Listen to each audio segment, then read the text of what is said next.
primeiro agradecer pelo convite, poder estar aqui, compartilhar um pouco das minhas experiências, falar aqui rapidinho sobre mim.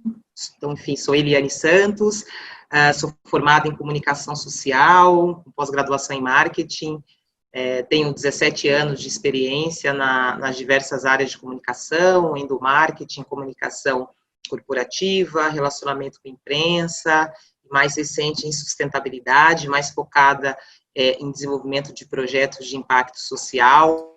Sou, de fato, muito entusiasta do empreendedorismo interno, né?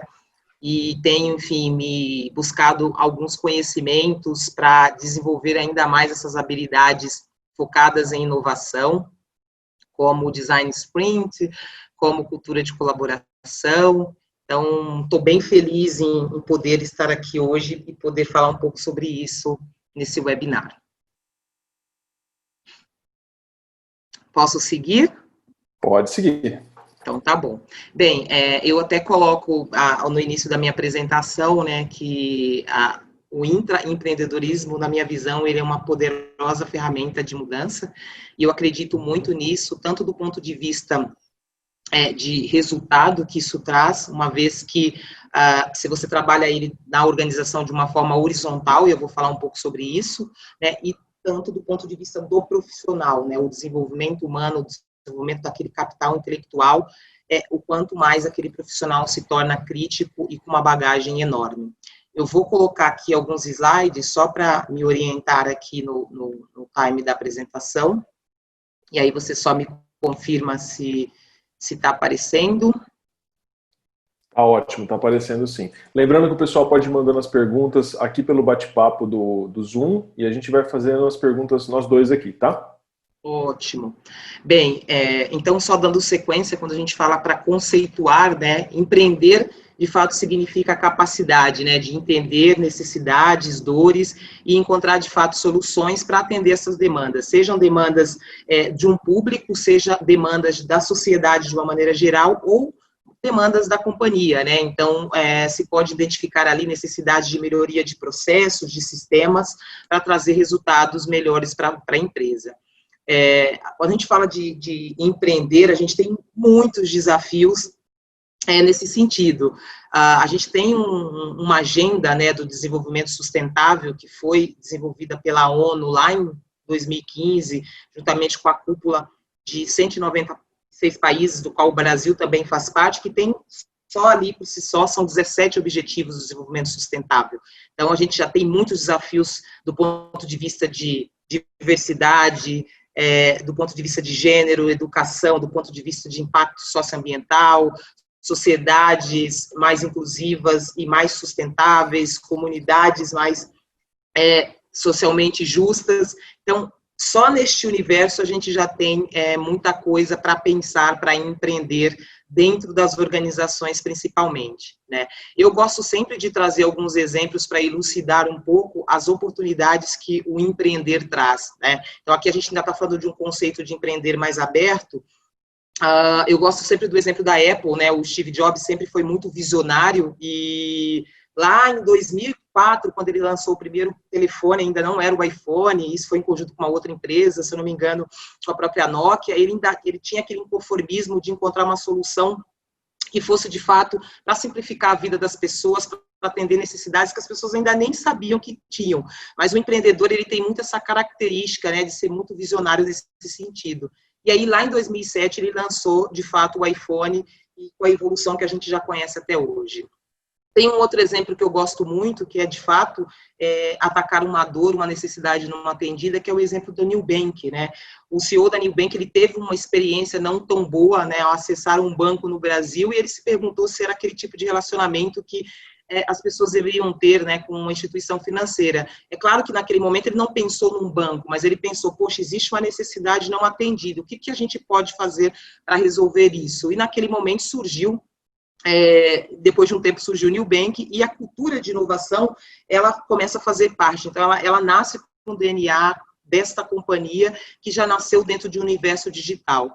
E, por fim, o último exemplo que eu trago aqui para falar um pouco desse conceito mais aberto é o da GM, né? Porque lá na década de 1900, né, você poderia ter qualquer carro desde que fosse preto. Essa era a condição de Henry Ford. né? E lá na década de 1958, 60, né, o CEO da GM falou, poxa, por que não a gente diferenciar um pouco este mercado? E, claro, ele foi entender um pouco mais essas necessidades, foi entender um pouco o mercado, o público, e surgiram os primeiros carros com cores. Então, isso demonstra que o empreendedor, ele sempre está buscando atender algum tipo de necessidade. Mas eu gosto muito dessa visão também do Ford, para não perder aqui, porque também se ele tivesse perguntado lá em 1900 o que as pessoas queriam, elas provavelmente teriam falado cavalos mais velozes, quero mais agilidade, mas o empreendedor, ele tem um pensamento além, né? Então, eu gosto muito dessa visão. Tem um conceito, aí já trazendo agora para dentro do empreendedorismo, do intraempreendedorismo, que eu gosto muito, que é do Gilford Pinchot e da Elizabeth. Eles são dois empresários americanos e eles estudaram muito o tema empreendedorismo e eles criaram, enfim, na visão deles, a melhor definição para isso. Então, na visão deles, de fato, é quando um grupo de colaboradores tem esse papel, esse olhar de dono dentro da organização, para pensar em novas soluções, para resolver problemas, para trazer novos produtos e serviços para o mercado.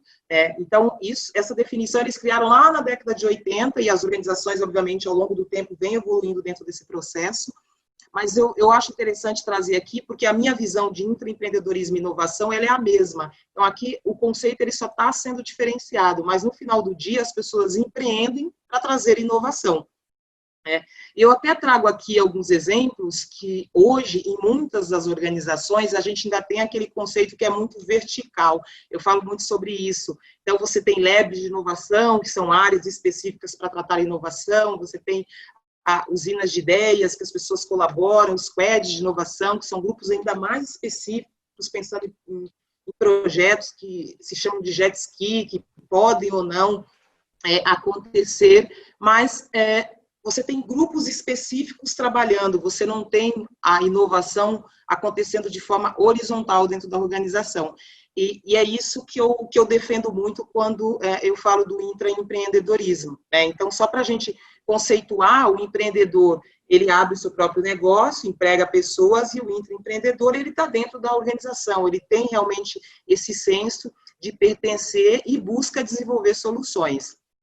Eu sempre gosto de falar também de uma coisa interessante, que muitos amigos meus falam sobre isso, ou pessoas da minha rede, eu tenho uma veia empreendedora, eu quero empreender, então eu vou ter que sair da empresa, não sei o quê. Eu sempre falo, você não precisa sair da empresa para você empreender, né? Até porque o empreendedor, ele tem o desejo e o objetivo, de fato, de resolver problemas. Ele não está olhando especificamente para uma questão ou muito específica ou outra. Claro, as pessoas têm propósitos, então, tem pessoas que estão muito mais predispostas a resolver problemas ligados a impacto social, pessoas que estão mais dispostas a resolver problemas do ponto de vista de tecnologia que possa melhorar condições do desenvolvimento econômico, mas de uma maneira geral, o empreendedor, a visão dele é, de fato, resolver problemas, né? Então, por isso que eu acredito muito que, para que isso aconteça dentro da organização de uma forma muito mais horizontal,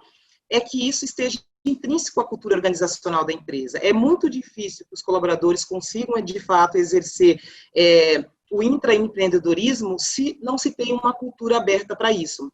E, nesse sentido, eu gosto muito da visão do Peter Senge, que, enfim, que é um escritor brilhante, né, professor do MIT. Ele escreveu um livro que ele fala das 5 disciplinas, e a 5ª disciplina ela é muito interessante, né, porque ela fala, de fato, na visão dele, as organizações que aprendem são aquelas que estão continuamente buscando melhorar internamente para que elas cheguem no patamar de empresa que elas entendem que deveriam ser. Então, eu gosto muito dessa visão do Peter Senge. E, nesse sentido, eu trago aqui o exemplo da Magazine Luiza. A Magazine Luiza, ela é uma empresa que nasceu offline, né? Ela tem cerca de 45 anos de mercado, é uma rede de lojas de departamento, mas a Luiza entendeu que era necessário que a empresa se reinventasse, né? Não tinha mais como a empresa operar sem ter esse mindset de uma empresa digital. Então, lá em 2011, a Magazine Luiza criou o Lab Luiza, que era um lab de inovação, que inicialmente se criou um grupo realmente de pessoas, mas isso se expandiu até se tornar parte da companhia. E a gente vê o crescimento exponencial que a Magazine Luiza vem tendo desde então, do ponto de vista tanto de valor de mercado quanto de valor de marca. Em 2017, ela lançou o Marketplace, né?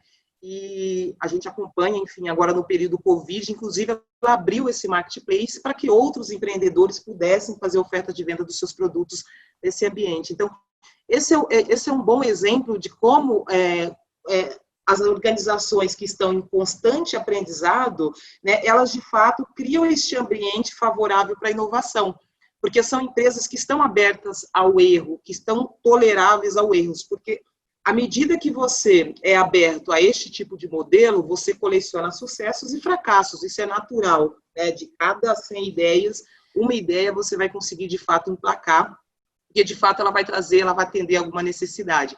Então, a Magazine Luiza, para mim, é um excelente exemplo, depois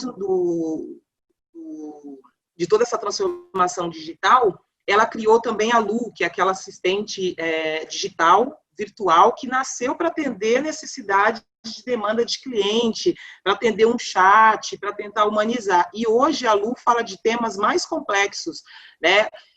Recentemente, teve uma comunicação que super viralizou no LinkedIn, ela falando sobre a questão de feminicídio, que é uma causa que a Magazine Luiza defende. Então, a Lu nasceu de um processo de intraempreendedorismo de colaboradores, né, que estão dentro da organização, constantemente aprimorando suas capacidades e trazendo soluções para a companhia. Então, esse é um bom exemplo. Mas, na outra ponta, a gente também tem empresas que não têm um ambiente favorável para a inovação. São empresas muito mais burocráticas, de cultura fechada, e isso dificulta muito o processo, porque as pessoas estão ali, basicamente, para cumprir processos estabelecidos. E o empreendedor, eu costumo dizer, e eu falo isso muito por mim, é um entusiasta, é um sonhador. Então, você precisa encontrar um ambiente em que você tenha a autonomia, a possibilidade de provocar a organização para trazer soluções. Se você não encontra isso no ambiente, é muito difícil. Essas organizações, certamente, elas começam cada vez mais a perder valor de mercado e daqui a um tempo, certamente, elas não estarão mais no mercado, né? Colaboradores que são talentos, que têm essas habilidades de inovação, de ter um processo criativo muito forte, elas não ficam nessas organizações, né? Aqui no iFood, a gente tem muito uma cultura que ela é idealizada e praticada, e vem do nosso CEO, que os colaboradores precisam ser ambidestros. Então, você precisa ter um processo criativo muito forte, e você precisa ter um processo analítico também, né? Porque é uma companhia que é muito baseada em dados. Mas, dessa forma, você estimula o desenvolvimento dessas pessoas, você estimula o desenvolvimento desses talentos. Fazedores de processos não ficam na companhia, não ficam pelo modelo que a companhia aplica, e não ficam porque os colaboradores que buscam essa companhia não têm esse perfil, né? É por isso que eu entendo que o empreendedorismo interno, eu vejo ele como um método, precisa ser estabelecido como método para que ele seja horizontal.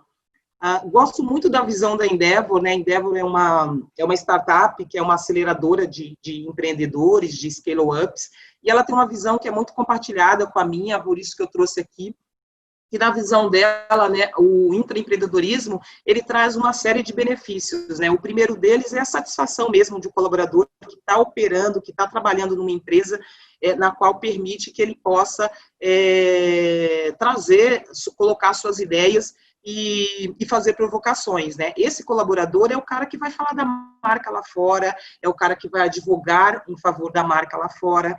Esse cara é o que vai ficar dentro da companhia, né? A gente fala muito de employer brand, se fala muito de marca empregadora, muitas empresas investem muito dinheiro nisso, quando, na verdade, o seu investimento é você dar condições para que seu colaborador se desenvolva e ele vai advogar em favor da sua marca. E são essas marcas que cada vez mais são queridas, né, pela sociedade e pelos públicos, né?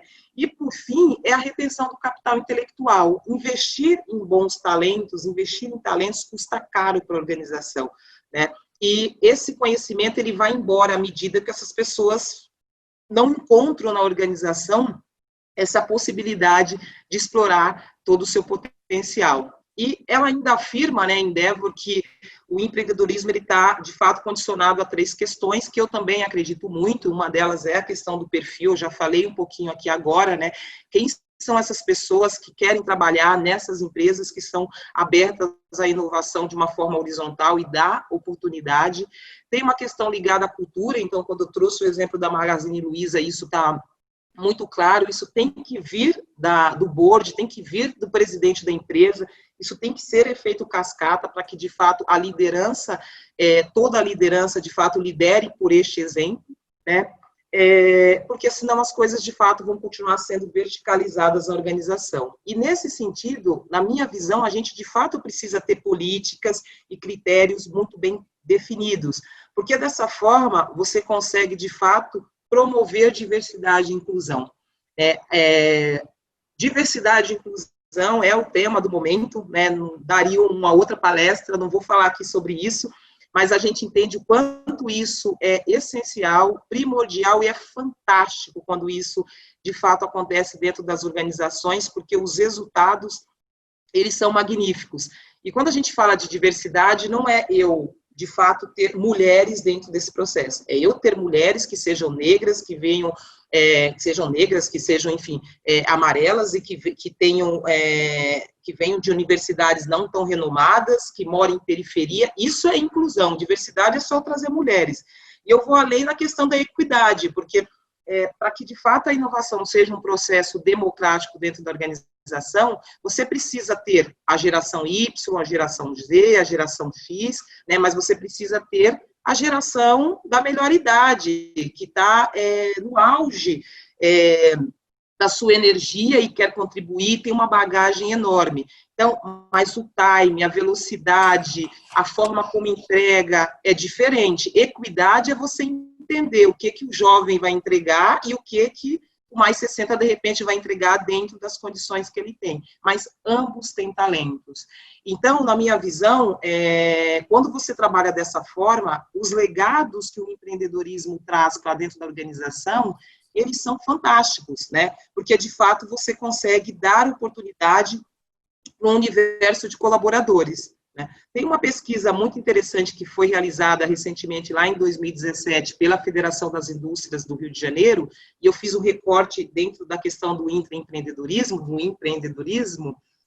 que fala que 2 a cada 3 jovens brasileiros pretendem empreender nos próximos anos. Isso é muito natural, né? Porque a gente está falando de uma geração que nasceu no ambiente online, no ambiente digital, que acompanham muitas startups sendo nascidas por jovens, muito jovens, mas a gente sabe que, primeiro, não há espaço para todo mundo empreender. Muitas dessas empresas, elas morrem em menos de 2 anos por uma série de fatores, e a gente tem diversos talentos que estão espalhados ou que vão buscar empresas que deem condição para que eles possam empreender internamente.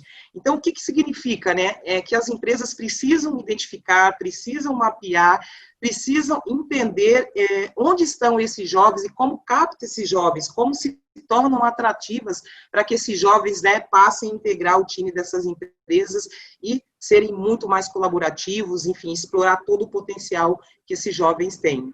E dentro desse contexto do legado, eu gosto de trazer alguns exemplos para a gente aterrissar de como, de fato, o empreendedorismo, uma vez estabelecido como método dentro da organização, o potencial que ele traz, que ele tem de trazer resultados, né? Então, tem um case que é muito interessante, que é do Gmail, né? O Gmail da Google. Então, ele foi o primeiro serviço de e-mail que passou a oferecer um tamanho de armazenamento de 1 gigabyte para armazenamento de dados. Então, isso aconteceu, essa ideia, o surgimento do Gmail, ele veio a partir de um processo horizontal que a Google tem de estimular a inovação dentro da companhia. Não foi uma consultoria de fora, não foram estudos pagos, né, para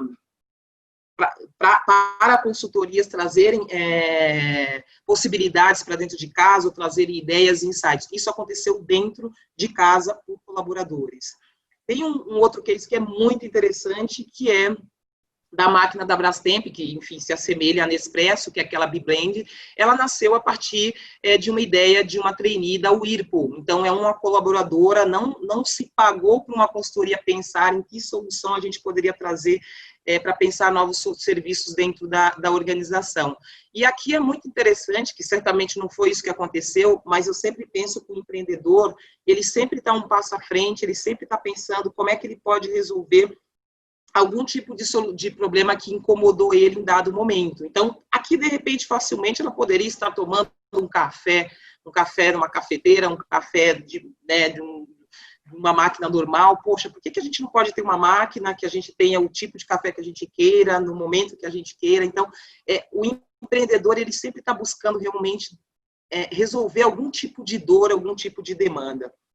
Um outro exemplo que eu acho que todo mundo conhece muito bem, que é o do caso do Post-it, né? Quando a 3M, ela já nasceu com esse DNA de inovação, enfim, tem várias patentes, mas é muito interessante a gente pensar que uma solução que inicialmente nasceu, né, seria para atender uma outra demanda, que realmente eles queriam criar um adesivo que tivesse uma fixação forte para usar em outro tipo de coisa, e acabou não dando certo, virou post-it, que ele só fixa ali, mas ele não deixa resíduo, e a empresa entendeu que aquilo poderia virar uma solução, também virar um produto. Então, também tem muito isso, né?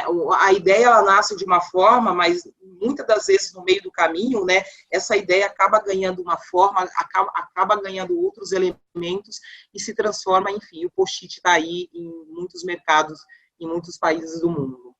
Né? E eu trago aqui um outro exemplo, que é do Facebook, o botão de curtir do Facebook, né? Quando o Facebook nasceu, ele nasceu, e assim como a maioria das startups sociais, elas nascem muito no modelo sprint, no MVP, então a gente vai testar e vai melhorando, e o botão curtir, ele teve origem num hackathon interno que foi feito com os colaboradores, né? Tem uma questão interessante que as empresas digitais, as empresas de tecnologia, elas já têm muito isso no DNA, né? Porque é natural, né? A inovação é um processo natural dessas empresas. Mas eu costumo dizer que as empresas de economia tradicional, elas podem muito bem, facilmente conviver nesse ambiente da nova tecnologia, que é totalmente digital. E mais do que isso, que é necessário que elas de fato se reinventem e tragam a transformação digital para dentro da empresa, né? Eu trago aqui, para ilustrar um pouco isso, um ranking que é um ranking de empresas mais inovadoras aqui de 2019, que foi feito pelo Valor Inovação, um prêmio que já existe há alguns anos, mas é interessante a gente olhar aqui que a gente está falando de empresas que tem décadas de mercado, de diversos setores diferentes. Temos aqui a Cielo, ok, mas as demais não são empresas de tecnologia. Temos a Whirlpool aqui, porque a Whirlpool, né, dentro do que eu falei, ela já figura dentro desse contexto de inovação. Mas é interessante a gente pegar uma WEG, que é uma empresa de equipamentos, enfim, mais pesados. A gente tem a própria Einstein, que é muito interessante, como é que o processo, é muito interessante o processo de inovação no Einstein, para desenvolvimento de soluções para a saúde. O próprio Fleury tem um case extremamente interessante. Então, a gente percebe aqui que, de fato, inovação não é mais um diferencial, é uma condição para que essas empresas sobrevivam, né? Dentro desse prêmio, eles avaliam 5 pilares. Então, eles falam sobre intenção de inovar, esforço para realizar a inovação, os resultados obtidos, avaliação do mercado e a geração de conhecimento. E eu gosto muito desse último tópico, porque, de fato, né, é o legado que fica para a organização. Essa retenção do capital intelectual, esse armazenamento do conhecimento. De novo, a inovação não é um processo para ser engessado, pelo contrário, né, ela é um organismo vivo. Mas, minimamente, quando você estabelece critérios para que as pessoas tenham clareza de como elas podem contribuir, aumenta as suas possibilidades de que esse conhecimento ele fique dentro da organização e ele é transferido para novos colaboradores, para novas pessoas, porque é desta forma, lembrando lá do que o Peter Senge falou, que as organizações aprendem, né? As organizações que aprendem é aquelas que estão em constante aprendizagem, para que elas cheguem no modelo ideal. Eu estava vendo um ranking essa semana, não vou me lembrar agora, mas tinham 2 empresas brasileiras no ranking de 5 empresas mais inovadoras, da qual faz parte a Natura. Então, eu acho que a Natura é sempre um case sensacional e ela usa muito o poder da inovação, né, para poder trazer novas soluções, tanto do ponto de vista de geração de impacto positivo, né, porque ela gera, ela tem essa externalidade no negócio dela, tanto quanto para desenvolvimento de novos produtos, novas soluções para atender os seus consumidores. Então, eu acho que isso aqui é um bom exemplo de como o intraempreendedorismo ele pode transitar de uma forma muito inteligente, independente do setor que se esteja. E eu trago um exemplo aqui muito fresquinho, ontem aqui passeando pela minha rede, aqui do LinkedIn, eu tive a oportunidade de me deparar aqui com esse post da Carolina, que é a diretora de inovação, enfim, de transformação digital na Nestlé, e ela fala um pouquinho aqui sobre a primeira startup que a Nestlé criou, que chama Vende Bolo. Não é vender, é Vende Bolo. Tem um artigo, depois se alguém se interessar e quiser dar uma olhada, ela conta um pouco desse passo a passo, do mapeamento do mercado, entender um pouco do cenário. Numa ponta, uma demanda do consumidor de querer ter um espaço, eles criaram um marketplace, né? A Vende Bolo é um marketplace. Então, entender, as pessoas queriam ter ali uma lista de bolos acessíveis, com facilidade para pedir, para comprar, e na outra ponta uma oportunidade de geração de renda para mulheres empreendedoras. Isso é o máximo, porque você tem uma infinitas possibilidades de inclusão, de diversidade, quando você olha para essas mulheres que têm muito potencial de empreender. E aqui eu achei sensacional o post dela, porque ela fala que foi colaboração e espírito de intraempreendedor. Então, é um processo que veio de dentro da Nestlé. Não foi uma consultoria que veio de fora, vamos olhar o mercado e trazer um estudo para você. Claro que dentro desse processo você acaba organizando tudo isso e você vai se baseando muito em dados, mas é algo que nasceu dentro de casa. Então, esse é um belo exemplo de como o intraempreendedorismo, sendo estabelecido como método, sendo horizontal dentro da organização, ele traz resultados excepcionais, né? E aí, resumindo aqui, para não me alongar, para a gente ir para o papo, quando a gente fala aqui dos benefícios do intraempreendedorismo, né? Então, acho que eu já falei um pouco sobre essa questão da motivação, do engajamento dos colaboradores, que tem a ver com retenção, que tem a ver com advocacy. Recentemente, a Falcone divulgou um estudo, né, em que ela coloca ali o percentual de quanto as marcas são muito mais valoradas quando elas têm um advocacy dos próprios colaboradores, né, e o quanto isso é infinitamente muito mais importante do que o investimento, muitas das vezes, numa campanha paga. Então, é a voz do colaborador. Então, eu achei isso muito sensacional, né.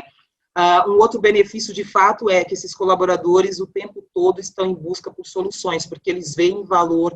Então, o intraempreendedorismo, ele também tem que trazer esse componente de meritocracia, de reconhecimento, de dar visibilidade para essas pessoas que estão ali no dia a dia, trazendo soluções para a empresa.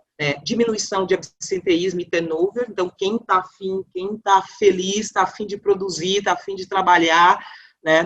Agilidade na gestão de tarefas, quer dizer, lembrando de novo, né, se eu também tenho ali minimamente uma diretriz de método, fica muito mais fácil para as pessoas buscarem as diretrizes de como elas podem trabalhar, e isso agiliza o processo de produção, de produtividade. A própria consolidação da cultura, acho que falei bastante sobre isso, né, e a integração entre áreas. Então, de novo, quando você trabalha de forma horizontal, o benefício que se traz para as pessoas e para a organização, ele é magnífico. Na última empresa que eu trabalhava, a gente tinha lá uma área de inovação. Então, era um espaço que ele era muito limitado para alguns colaboradores, né? Ok, você abre o espaço para a diversidade, colocando gente da operação, traz gente da área financeira, mas no final do dia você está falando de uma empresa de 11 mil colaboradores. Será que outras pessoas não gostariam de ser muito mais contributivas? Então, essa é uma pergunta importante. E quando eu saí também da empresa, dentro da revisão da estratégia de sustentabilidade, dentro da frente que era para pessoas, né, para people, o tema empreendedorismo, ele estava sendo discutido para fazer parte da estratégia de sustentabilidade. Ótimo, é o primeiro passo, mas a minha visão, intraempreendedorismo tem que estar dentro da estratégia de negócio, assim como sustentabilidade é transversal à companhia. Mas já é um primeiro passo, isso demonstra o esforço de tornar isso menos vertical e mais horizontal, né? Então, em linhas gerais, na minha visão, para ser realmente uma ferramenta de mudança, a gente precisa horizontalizar e promover diversidade e inclusão, estabelecendo o intraempreendedorismo como método, né?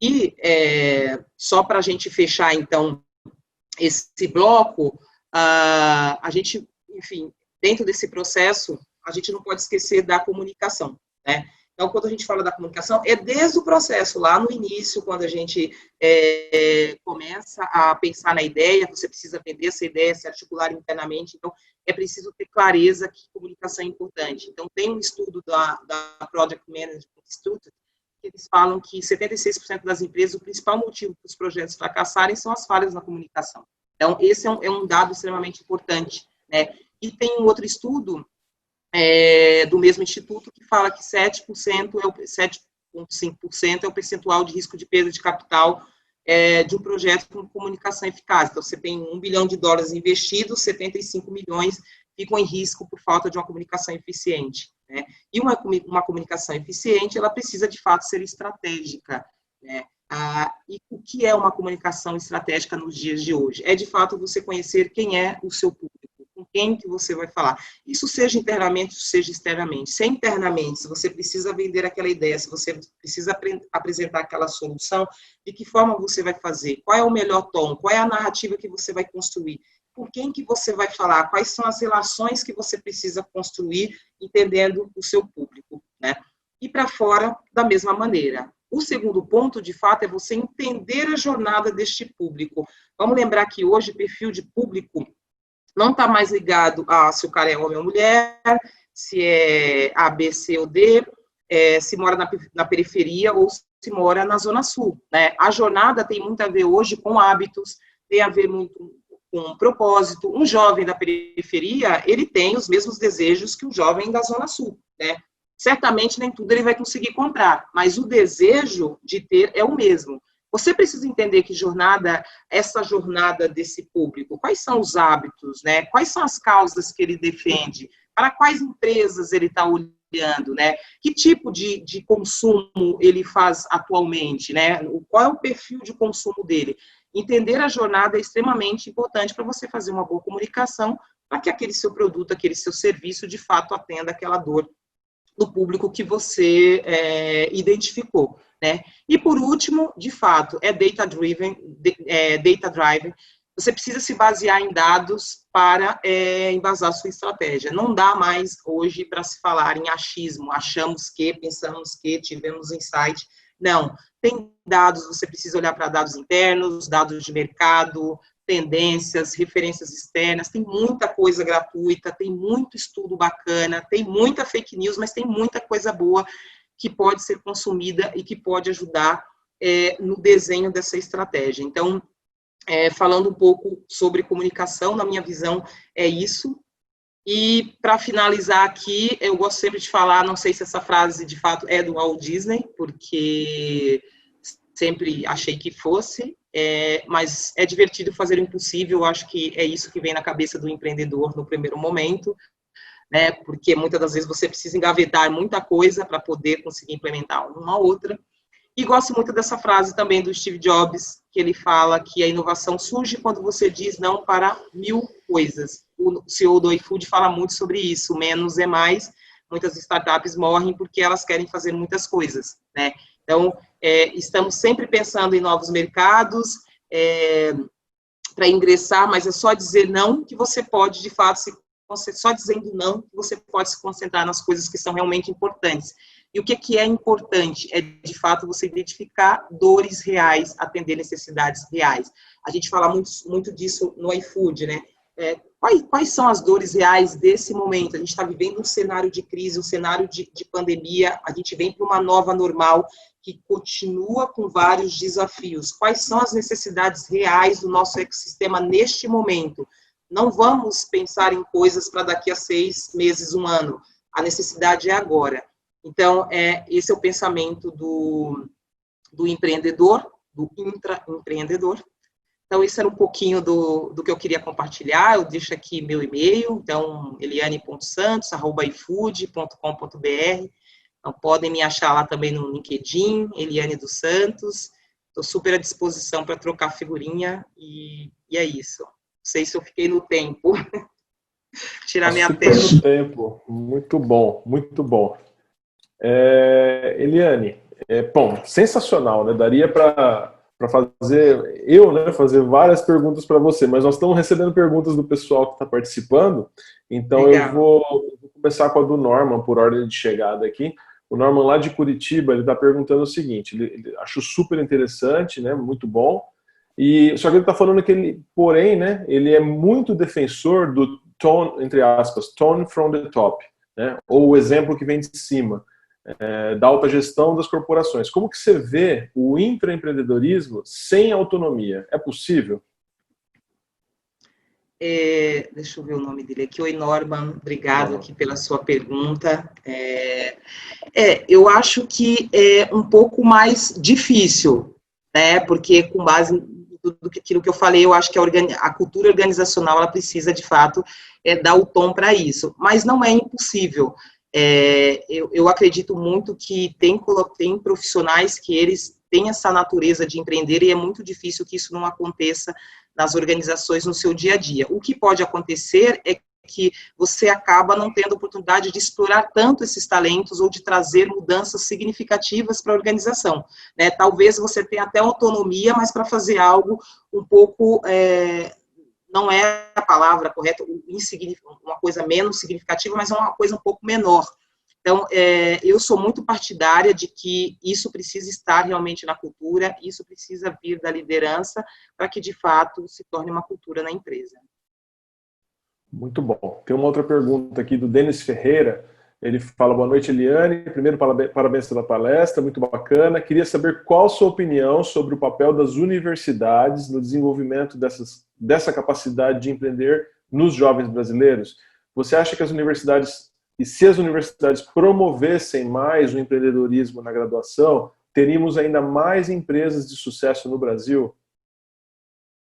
Denis, obrigada pela sua pergunta, muito interessante, boa pergunta. Não, concordo plenamente, acho que a gente acaba tendo essas oportunidades muito mais em universidades renomadas, né? Então a gente acaba tendo esse tipo de modelo, porque isso também para as universidades exige, né, investimentos financeiros para desenvolver esses hubs ou esses labs. Eu cheguei a participar como empresa de um grupo na FGV, enfim, que estavam focados em trabalhar alguns objetivos de desenvolvimento sustentável, e você tem investimento financeiro. Então, eu acredito que as universidades hoje, elas têm espaços, mas acho que não são, muitas delas, tão significativas. Faço aqui uma volta, faz muito tempo, né, que eu saí da universidade, depois fiz cursos mais curtos, mas não consigo me lembrar disso de ser um processo institucionalizado e que consiga, enfim, chegar a um maior número de pessoas. Acho que muitas empresas têm parcerias bem significativas com universidades, eu acho que esse é um ponto extremamente interessante, essa troca com jovens, até porque eu falei um pouquinho do resultado daquela pesquisa, né, que foi feita lá no Rio de Janeiro, então tem um potencial enorme para as universidades apresentarem e as empresas capitanearem esses jovens. Mas acho que precisa, sim, de mais incentivos, não vou incorrer em erros aqui do ponto de vista de números, mas acredito que a gente tenha muito mais potencial, sim, de fazer essa integração. E é interessante, né, Eliane, porque a gente falando de equidade, você bem colocou do público 60+, né?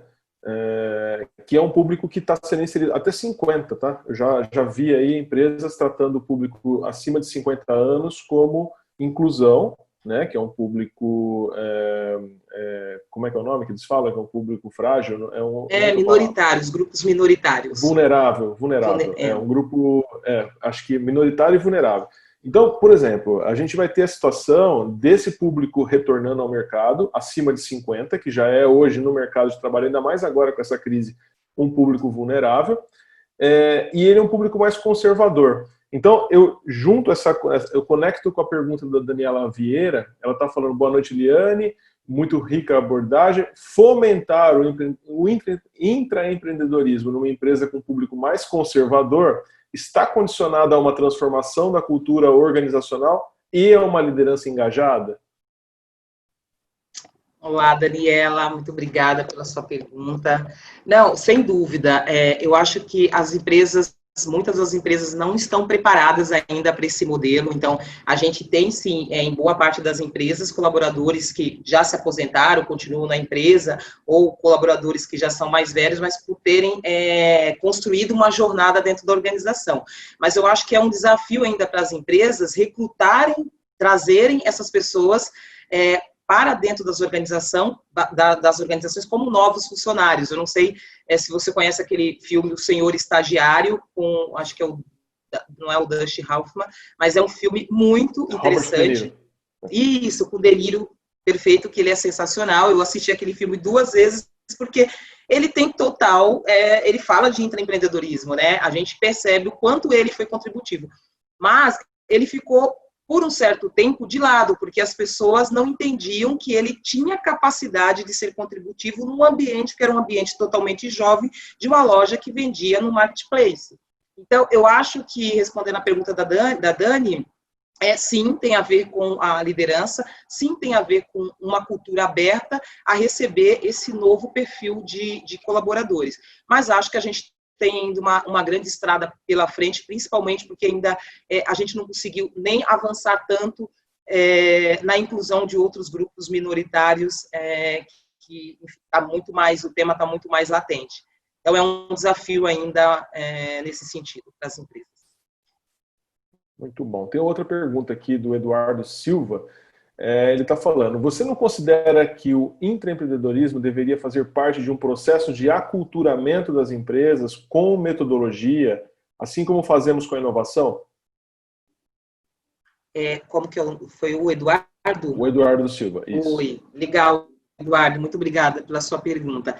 Eduardo, eu concordo que a gente precisa de um processo de aculturamento. Na minha visão, não sei se você pegou lá o comecinho, mas a minha visão, o intraempreendedorismo, para mim, é a tradução de inovação. Então, quem está empreendendo dentro da organização está buscando trazer soluções inovadoras, seja incremental, seja disruptiva, para atender algum tipo de demanda. O que eu entendo que deveria acontecer era horizontalizar esse processo de inovação. Então, a gente tem muitas metodologias, a gente tem consultorias, a gente tem uma infinidade de fórmulas já estabelecidas de como a inovação pode acontecer dentro de uma companhia. Então, acho que isso a gente já tem. Talvez como é que a gente abre um pouco mais, né, deixa esse mar um pouco mais aberto e a gente inclui o intraempreendedorismo como método.